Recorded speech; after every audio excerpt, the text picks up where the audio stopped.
کہ اللہ رب العزت نے ابراہیم علیہ السلام کو کچھ امتحانات سے گزارے، کچھ آزمائشوں سے گزارا۔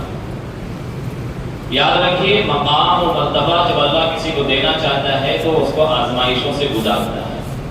ان عظم الجزاء مع عظم البلاء، جتنی بڑی آزمائش ہوگی اتنا بڑا اس کو انعام اور بدلہ ہوگا۔ اور اللہ رب العزت آزمائش امتحان میں اسی آدمی کو آزماتا ہے جس کے اندر وہ صلاحیت ہوتی ہے۔ اگر ہمیں آزمائش نہیں کی جا رہی ہے تو اللہ کا شکر ادا کریں، اور اس کا مطلب یہ ہے کہ ہو سکتا ہے کہ ہمارے اندر اس کو جھیلنے کی صلاحیت نہ ہو، ہمارے اندر وہ سکت نہ ہو، اس لیے اللہ رب العزت ہمیں سائڈ لگا دیا کہ کمزور بندہ ہے، تھوڑی سی آزمائش کریں گے تو اس کی حالت خراب ہو جائے گی۔ ایک مرتبہ ایک استاد کی درس دے رہے تھے، تو درس دینے کے درمیان میں پیارے آقا محمد رسول اللہ صلی اللہ علیہ وسلم کی بعثت سے متعلق کچھ باتیں ہو رہی تھی۔ تو ایک صوبہ ملک ہندوستان میں ایک صوبے کے ایک طالب علم نے ایک استاد سے سوال کیا کہ اللہ رب العزت نے مکہ ہی میں پیارے آقا کو کیوں بھیجا، ہمارے ملک ہندوستان اور فلاں صوبے میں بھی بھیج سکتا تھا۔ استاد نے بہت اچھا جواب دیا، بہت بہترین جواب۔ درس دینے والے استاد نے کہا اللہ رب العزت کو معلوم تھا کہ کہاں کے لوگ پیارے آقا کا مکمل طور پہ اتباع کر سکتے ہیں، ساتھ دے سکتے ہیں، آزمائش کو جھیل سکتے ہیں، اس لیے اللہ رب العزت نے وہاں پر بھیجا۔ اگر بلال حبشی رضی اللہ تعالی عنہ جیسی مصیبت اگر تمہارے ملک ہندوستان کے فلاں صوبے میں اگر اللہ رب العزت کسی کو دے دے تو ہو سکتا ہے کہ پورا صوبہ، پوری ریاست کے لوگ اس مصیبت اور پریشانی کو نہ جھیل پائیں۔ تو اللہ رب العزت بندے کو پہلے دیکھتا ہے، اللہ رب العزت جانتا ہے، اللہ رب العزت تو احکم الحاکمین ہے، عالم الغیوب ہے، سب کچھ جاننے والا ہے۔ اللہ رب العزت نے 4 امتحانات سے ابراہیم علیہ السلام کو گزارا ہے، 4 امتحان، اور بہت سخت امتحان۔ ابھی جو ایتھیزم الحاد کا جو مسئلہ چھڑا ہوا ہے، یہ کوئی نیا مسئلہ نہیں ہے، آج کا یہ جنم پیدا شدہ مسئلہ نہیں ہے، یہ مسئلہ ابراہیم علیہ السلام کے دور سے چلا۔ آپ لوگ سورہ بقرہ پڑھتے ہیں، 3 پارے میں الم تر الی الذی حاج ابراہیم فی ربہ ان آتاہ اللہ الملک، ایک پورا مناظرہ ہوا، ایک پورا ڈیبیٹ ہوا ہے، اس پہ انشاءاللہ بات ہوگی۔ تو پہلا جو امتحان تھا ابراہیم علیہ السلام کے لیے، انہوں نے اپنے والد آزر کو، ان کے والد آزر صرف بتوں کی پوجا ہی نہیں کرتے تھے بلکہ بتوں کو بنا کر وہ سپلائی کرتے تھے، بتگر تھے، بتوں کو بنانے والے، ان کا پورا گھرانہ ابراہیم علیہ السلام کو وہ بتوں کا سوداگر تھا، بتوں کا بزنس کرنے والا تھا۔ ایسے گھرانے میں اللہ رب العزت نے ان کو بھیجا۔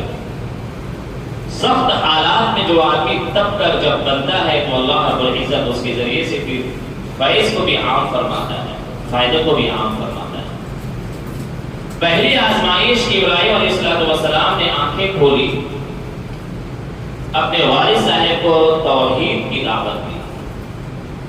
یا ابت لا تعبد الشیطان، اے میرے والد محترم، آپ شیطان کی پوجا نہ کریں، آپ شیطان کی عبادت نہ کریں۔ ان الشیطان للانسان خذولا یا ابت انی اخاف ان یمسک عذاب من الرحمن فتکون للشیطان ولیا۔ اے میرے والد محترم، بڑے پیار سے، ابتی جو عربی کا لفظ ہے، بڑے پیار اور محبت سے والد کو سمجھا رہے ہیں، ادب اور احترام کو پورا ملحوظ رکھ رہے ہیں۔ یہ نہیں ہے کہ ہم بڑے توحید پرست ہیں، اللہ کو ماننے والے ہیں، ہم دین برحق پر قائم ہیں، اور سامنے والا میرے والد، میرا باپ، میرا بھائی، میرا چچا کوئی بھی ہے وہ دین باطل پر ہے، جس کا مطلب یہ نہیں کہ اس کی توہین کر کے اس کو ہم دین کی دعوت دیں۔ یہ لفظ بتا رہا ہے، یہ لہجہ بتا رہا ہے، یہ جملہ بتا رہا ہے کہ ابراہیم علیہ السلام پورے مکمل ادب اور احترام کی رعایت کرتے ہوئے اپنے والد محترم کو ایک دعوت دے رہے ہیں۔ ابدی آتا ہے لفظ عربی میں بڑی ہی محبت کے ساتھ پکارے جانے والے آپ باپ کو، اے میرے والد محترم آپ شیطان کی پوجا نہ کریں، اے میرے والد محترم میں آپ کو دین کی دعوت دیتا ہوں، توحید کی دعوت دیتا ہوں، اے میرے والد محترم کہیں آپ کو ان کی پوجا کرنے کی وجہ سے، شیطان کے راستے میں چلنے کی وجہ سے کہیں اللہ کا عذاب آپ کو آ نہ لگے، کہیں عذاب نہ آ جائے۔ والد نے ڈانٹا، والد نے جھنجھوڑا، دھتکارا، جیسے ایک باطل کے پاس کوئی دلیل نہیں ہوتی ہے، باطل ہمیشہ دھمکی سے بات کرتا ہے۔ باطل کے پاس یاد رکھیے زندگی بھر وہ باطل محنت کر لے، کبھی دلیل نہیں لے کر آئے گا، کبھی آپ سے ایک بھی بات نہیں کرے گا، دھمکی سے بات کرے گا، دھمکی دے گا، جیسے ان کے والد نے دھمکی دی۔ قال راغب عن آلهتي يا إبراهيم لئن لم تنته لأرجمنك واهجرني مليا۔ اے ابراہیم تم مجھے میرے معبودوں سے دور کرنا چاہتے ہو، اگر تم باز نہ آئے تو میں تمہیں سنسار کر دوں گا، پتھروں سے مار کر میں تمہیں ہلاک کر دوں گا، تو مجھے چھوڑ کر چلے جاؤ، مکمل طور پر گھر چھوڑ دو، تم جگہ کر چھوڑ دو، جاؤ مجھے چھوڑ کر۔ پہلی آزمائش یہاں سے شروع ہو رہی ہے۔ ابراہیم علیہ السلام ہجرت کرنے پر مجبور ہوئے، ہجرت کی عراق سے شام کا انہوں نے سفر کیا، عراق چھوڑ دیا، پہلی آزمائش۔ اب عراق پہنچے تو وہاں کا بادشاہ نمرود، جس کی بادشاہت پوری دنیا پر تھی، چند ہی بادشاہ ایسے گزرے ہیں جن کی حکومت پوری دنیا پر ہوئی ہے، جو بہت بڑے بادشاہ اور تخت و تاج کے مالک ہوئے ہیں، ان میں نمرود بھی ایک ہے۔ نمرود کے سامنے جب دین کی بات پہنچی یا توحید کی بات پہنچی، توحید کی دعوت پہنچی، تو نمرود نے بھری مجلس میں اپنے درباریوں کے درمیان ابراہیم علیہ السلام کو بلایا اور کہا کہ آپ دعوت کس چیز کی دیتے ہیں؟ ابراہیم علیہ السلام نے فرمایا کہ میں ایک اللہ کی عبادت کی دعوت دیتا ہوں، میں توحید کی دعوت دیتا ہوں، اور میں اس چیز کی دعوت دیتا ہوں کہ یہ تمام معبودان باطل جن کی آپ عبادت کرتے ہیں ناحق ہیں اور بالکل جھوٹ ہیں۔ اگر عبادت کرنی ہو کسی کی تو صرف اور صرف ایک اللہ ہے جس کی عبادت کی جاتی ہے، اس کی میں دعوت دیتا ہوں۔ اب یہاں پر ڈیبیٹ شروع ہوتا ہے، جو ڈیبیٹ آپ نے کچھ مہینہ پہلے جنوری کے مہینے میں ایک جاوید اختر اور مفتی شمائل ندوی کے درمیان دیکھا تھا۔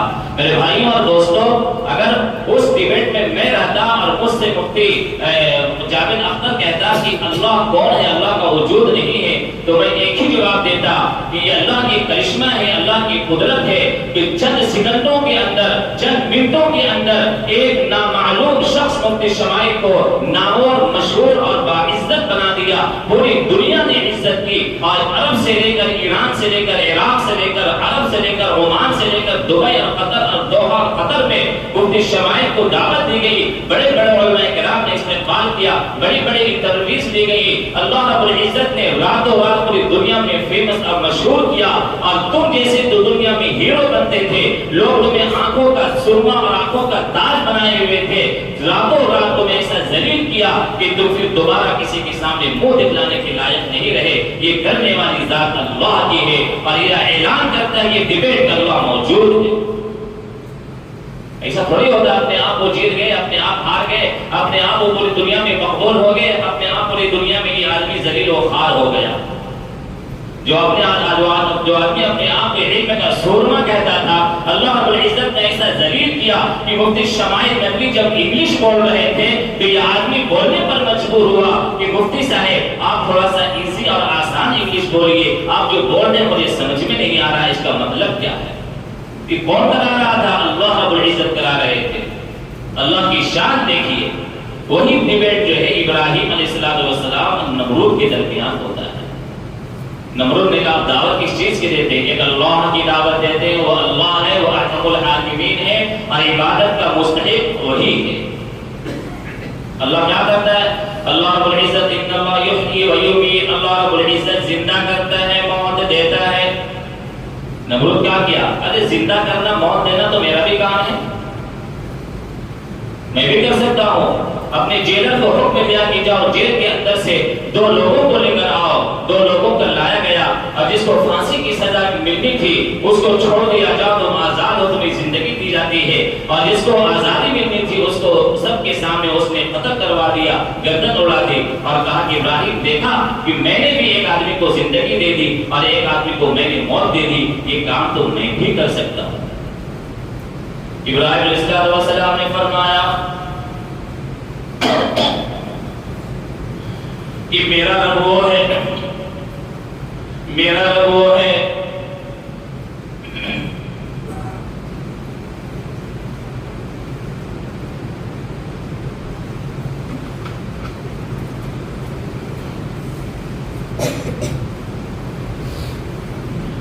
جو مشرق سے سورج کو نکالتا ہے اور مغرب میں ڈباتا ہے۔ اب تو اس کے بعد جواب ہے، اب یہ کام کیسے کر سکتا ہے وہ؟ نمرود اب مشرق سے سورج نکلنا اور مغرب میں ڈوبنا اللہ کرتا ہے۔ ابراہیم علیہ السلام نے فرمایا تم ایسا کرو، سورج کو تم مغرب سے نکال دو، مشرق کو ڈبا دو، تم مجھے خدا کا دعویٰ کر رہے ہو۔ فَبُهِتَ الَّذِي كَفَرَ، قرآن کہتا ہے فَبُهِتَ الَّذِي كَفَرَ، اللہ کا انکار کرنے والا نمرود حیران شزدر رہ گیا، لاجواب ہو گیا، کوئی جواب نہیں مل پا رہا، کاٹو تو خون نہیں، اور اس نے فوراً حکم دیا کہ دیکھو یہ ابراہیم ماننے والا نہیں ہے، بات قبول کرنے والا نہیں ہے، ہمارے سامنے شکست کھانے والا نہیں ہے، ایک کام کرو آگ جلاؤ اور آگ میں ابراہیم کو پھینک دو۔ یہ دوسرا امتحان، باطل کے سامنے دلیل نہیں ہے، باطل ہمیشہ قل جاء الحق وزهق الباطل، حق آیا بلند ہونے کے لیے اور باطل آیا ہے ذلیل و خوار۔ نمرود کو جواب نہیں دیا، بولا ایسا کرو اب اس کو آگ میں ڈالو، یہ تو ہم لوگ کو خدائی ہماری حکومت کو لے ڈوبے گا۔ زیادہ دیر میں گفتگو کی تو پتہ چلا جتنے میرے ماننے والے ہیں وہ بھی اسی قوم میں رہ جائیں گے، اس لیے زیادہ گفتگو نہیں کرنا ہے۔ اب سمجھ گئے اب آگ میں ڈالو، آگ جلائی گئی، آگ لگائی گئی، بہت بڑے میدان میں آگ جلائی گئی۔ ابراہیم علیہ السلام کو جب آگ میں ڈالا جا رہا تھا، تذکرۃ الانبیاء ایک کتاب ہے، اس میں آتا ہے کہ مختلف فرشتے آئے، کسی فرشتے نے کہا کہ میں بارش برسانے پر میں مسلط ہوں، کہوں آپ کا حکم ہو ابراہیم، آپ کی اجازت ہے تو میں پورے آگ میں بارش برسا دوں۔ کسی نے کہا کہ میں پورے ہوا چلا دوں، تیر آگ بجھ جائے۔ ابراہیم علیہ السلام نے فرمایا جس اللہ نے مجھے تمام تر امتحانات میں کامیاب فرمایا ہے وہ اللہ دیکھ رہا ہے، میرا مالک عبدالصالحان اللہ ہے، وہی اللہ میری مدد فرمائے گا۔ اللہ رب العزت نے میں ڈائریکٹ مدد فرمائی، آگ میں ڈالا گیا، اللہ رب العزت نے مدد فرمائی۔ قُلْنَا يَا نَارُ كُونِي بَرْدًا وَسَلَامًا عَلَىٰ إِبْرَاهِيمَ، اللہ رب العزت نے حکم دیا، ڈائریکٹ حکم دیا آگ کو، اے آگ تو ٹھنڈی ہو جا، بردن ٹھنڈی ہو جا۔ ابھی بھی ہو سکتا تھا کہ اتنی ٹھنڈی ہو جائے کہ برف گر جائے تو اس میں رہنا دشوار، یہ بھی ہو سکتا تھا۔ اللہ کا حکم تھا ٹھنڈی ہو جا، تو آگ پوری ٹھنڈی ہو جاتی۔ آگے اللہ نے فرمایا سلامن بردن و سلامن، ایسی ٹھنڈی ہو کہ ابراہیم کو اس میں مزہ آ جائے، زیادہ ٹھنڈی بھی نہ ہو کہ ابراہیم کو تکلیف ہو جائے۔ اللہ رب العزت کا حکم ملنا تھا کہ پوری آگ جتنی لہلہا رہی تھی بالکل سلامتی والی اور ٹھنڈی ہو گئی۔ ابراہیم علیہ السلام اطمینان سے اس آگ میں رہے، وہاں بھی کامیاب ہو گئے۔ میرے بھائی اور دوستو، یہ دو امتحان، تیسرے امتحان کی جو باری آتی ہے وہ ایک چھوٹا سا، اللہ رب العزت نے بڑھاپے کی عمر میں رب هب لی من الصالحین، بڑھاپے کی عمر میں اللہ رب العزت سے ابراہیم علیہ السلام نے اولاد مانگی، اور اولاد کیسی مانگی؟ نیک اولاد مانگی۔ اس لیے اولاد بھی نیک مانگنا چاہیے۔ اولاد کیا کرنا چاہیے؟ نیک مانگنا چاہیے۔ تب دعا کریں کہ اللہ مجھے اولاد دے، تو اولاد مطلب نیک اولاد دے، یعنی ایسے اولاد نہ دے دے جو بعد میں ہمارے لیے ہی کانٹے حلق کا روڑا اور کانٹا بن جائے، ہمارے لیے پریشان کن بن جائے۔ اولاد بھی نیک ہوتا، اور عزت نے دعا بھی اسے قبول فرمائی۔ وَبَشَّرْنَاهُ بِغُلَامٍ حَلِيمٍ، بردبار، حلیم، سنجیدہ اور برداشت کرنے والا ایک بچے کی خوشخبری اللہ رب العزت نے دی۔ وہ بچہ پیدا ہوا بڑھاپے کی عمر میں اور حکم ہوتا ہے کہ بے آب ہو گیا، ایک جنگل بیابان میں چھوڑ کر آ جاؤ۔ یہ بھی ایک بہت بڑا امتحان تھا۔ اس امتحان سے گزرے، جب امتحان سے گزرے تو اللہ رب العزت نے پھر حکم دیا اپنے بچوں کو دیکھ کر تو آؤ۔ اللہ رب العزت کے حکم سے ابراہیم علیہ السلام بچوں کو دیکھنے کے لیے گئے۔ اس کے بعد حکم ہوتا ہے جب بچہ بڑا ہو جاتا ہے، فلما بلغ معه السعي، جب بچہ ابراہیم علیہ السلام کے ساتھ کھیلنے کودنے کے قابل اور چلنے کے قابل ہو جاتا ہے، ان کے ہاتھ بٹانے کے قابل ہو جاتا ہے، تب حکم میں آتا ہے۔ اور وہ جو سخت معاملہ، جو سخت حکم میں آیا، چھوٹے چھوٹے امتحانات سے گزارے اللہ رب العزت نے بڑے امتحان میں کامیابی کی۔ دنیا کا بھی معاملہ ایسے ہی ہے، کوئی آدمی پرائم منسٹر وزیر اعظم اچانک نہیں بن جاتا ہے، پہلے وہ کبھی اپنے ضلع کا، اپنے صوبے کا، پھر اپنے جو ہے شہر کا، ایسے بنتے بنتے ایک بہت بڑے ملک کا وزیر اعظم بنتا ہے۔ کوئی مفتی ڈائریکٹ مفتی نہیں بن جاتا ہے، بلکہ وہ حفظ کرتا ہے، پھر عربی پڑھتا ہے، پھر عالم بنتا ہے، پھر فاضل بنتا ہے، اس کے بعد تمام مرحلہ گزرنے کے بعد وہ پھر مفتی اور مفتی کے درجے تک پہنچتا ہے۔ میرے بھائیوں اور دوستو، یہ جو بہت بڑا عہدہ اور ڈگری ملتی ہے، تو چھوٹے چھوٹے آپ کرکٹ کے میدان میں دیکھتے ہوں گے کہ کوئی وراٹ کوہلی بن گیا، روہت شرما بن گیا، یہی اچانک راتوں رات نہیں بنا، اس کی پوری زندگی دیکھیں گے۔ کبھی وہ اپنے شہر میں کھیلتا ہوگا، کبھی اپنے صوبے میں کھیلتا ہوگا، کبھی رنجی ٹرافی کھیلتا ہوگا، کبھی آئی پی ایل کھیلتا ہوگا، اس کے بعد کبھی نیشنل میں، کبھی انٹرنیشنل میں، آہستہ آہستہ مرحلے کو طے کرتے بعد ایک بڑا مقام و مرتبہ آدمی حاصل کرتا ہے۔ یہ دنیا کی مثال میں نے آپ کے سامنے دی ہے۔ ابراہیم علیہ السلام کا جو سب سے سخت مارکار امتحان تھا، اس امتحان سے پہلے اللہ رب العزت نے چھوٹے چھوٹے امتحانات سے گزارے تاکہ اس بڑے امتحان کے لیے ذہن سازی ہو جائے اور تیار ہو جائے۔ تربیت آج ذی الحجہ، جس کو یوم التربیہ کہتے ہیں، آج ذی الحجہ کو بولتے ہیں یوم التربیہ، یعنی کہ غور و فکر کرنے والا دن، حیران کن دن۔ کیوں؟ آج ذی الحجہ کو ابراہیم علیہ السلام خواب دیکھتے ہیں کہ میں اپنے بیٹے اسماعیل کو ذبح کر رہا ہوں۔ آج ذی الحجہ کو خواب مکمل ہوا، صبح ہوئی، فوراً گئے اونٹ خریدا، اونٹ خرید کر قربان کر دیے۔ رات ہوئی، سو گئے، رات میں پھر خواب دیکھتے ہیں کہ میں اپنے بیٹے اسماعیل کو ذبح کر رہا ہوں۔ رات گئی، صبح ہوئی، گئے اونٹ لائے، اونٹ کو ذبح کر دیے۔ 10 ذوالحجہ کی رات میں سوتے ہیں، تب بھی ان کو خواب آتا ہے کہ میں اپنے بیٹے اسماعیل کو ذبح کر رہا ہوں۔ ابراہیم علیہ السلام عجیب حیران و پریشان کہ ماجرا کیا ہے، بار بار میں خواب میں کیوں دیکھ رہا ہوں کہ اپنے بیٹے اسماعیل کو میں ذبح کر رہا ہوں؟ ارے میں نے اس کے بدلے 8 تربیہ کے بعد اونٹ ذبح کیے، ذی الحجہ کے بعد اونٹ ذبح کیے، اب یہ یوم النحر 10 ذی الحجہ کو جو میں خواب دیکھ رہا ہوں، اس کی حقیقت کیا ہے؟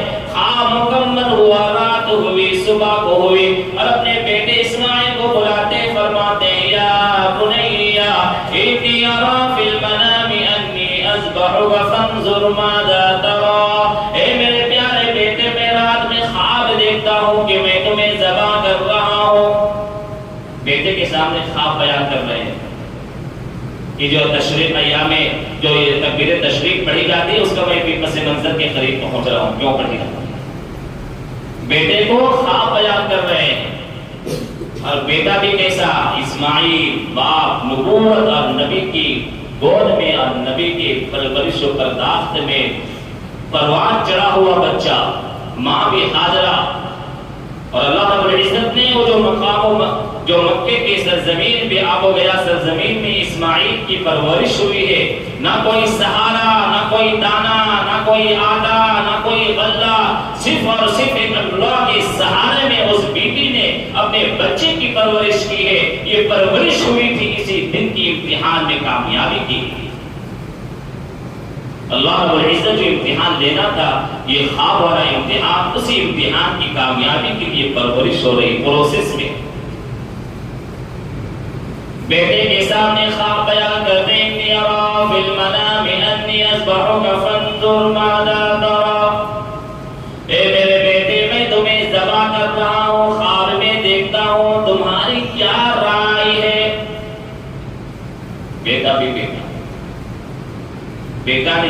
کہا کہ ابا آپ اپنے خواب کے مطابق عمل کریں۔ بیٹا سمجھ گیا میرے والد نبی ہے اور میرے والد کو جو بھی خواب میں دکھلایا گیا وہ اللہ کا حکم ہے۔ بیٹے نے جواب دیا، کیا خوبصورت جواب دیا، کہ دنیا تک کے لیے باپ اور بیٹے کا جو یہ گفتگو اور کمیونیکیشن ہے اللہ رب العزت نے بالکل محفوظ فرما دیا۔ قال یا ابت افعل ما تؤمر، اے میرے پیارے ابا جان آپ کو جو حکم دیا جا رہا ہے، یہ نہیں کہا کہ جو آپ خواب میں دیکھ رہے ہیں، یہ نہیں کہا، کیا فرمایا، اے میرے پیارے ابا جان آپ کو جو حکم دیا جا رہا ہے اس پر عمل کر لیجئے، ستجدنی انشاء اللہ من الصابرین، میرے پیارے ابا جان مجھے آپ صبر کرنے والوں میں پائیں گے۔ جب اسماعیل علیہ السلام کو یوم النحر 10 ذی الحجہ کو مینا کے میدان میں جب باپ اور اپنے بیٹے کو ذبح کرنے کے لیے لے آتے ہیں، یہ منظر دیکھ کر آسمان کے فرشتے اللہ اکبر اللہ اکبر کہتے ہیں۔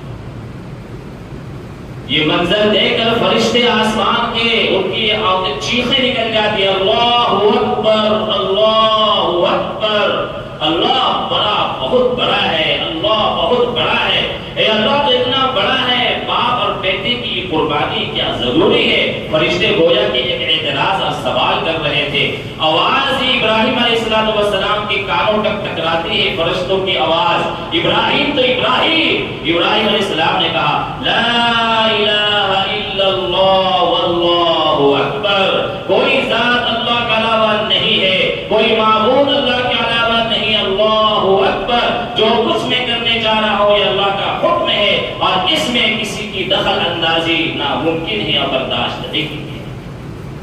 ابراہیم علیہ السلام نے یہ جواب دیا۔ بیٹا فرشتوں کی آواز اور اس صدا کو سن رہا تھا، اپنے باپ ابراہیم کی صدا کو سن رہا تھا کہ فرشتوں نے کہا اللہ اکبر اللہ اکبر۔ ابراہیم علیہ السلام نے ان لوگوں کی آواز کو سن کر کہا لا الہ الا اللہ واللہ اکبر، بیٹے کی زبان سے الفاظ نکلے اللہ اکبر وللہ الحمد، اللہ سب سے بڑا ہے اور میں باپ کے ہاتھ میں چھری اور چھری کے نیچے میں لیٹ کر بھی للہ الحمد اللہ کی تعریف بیان کرتا ہوں، کہ تمام تر تعریفوں کا مستحق صرف اور صرف اللہ ہے۔ یہ تین لوگوں کے کلمات مل کر تکبیر تشریق بنا، فرشتوں کے کلمات، ابراہیم علیہ السلام کی کلمات، اسماعیل علیہ السلام کی کلمات، تینوں کلمات جب مل گئے اللہ کو اتنا پسند آیا کہ اللہ رب العزت نے تکبیر تشریق 9 ذی الحجہ سے لے کر 13 ذی الحجہ تک تمام مسلمانوں کے لیے ہر نماز کے بعد کہنے کو واجب قرار دے دیا، رہتی دنیا تک کے لیے تینوں کے کلمات کو ہر مسلمان اب کہے۔ یادہ اللہ کو بہت پسند ہے۔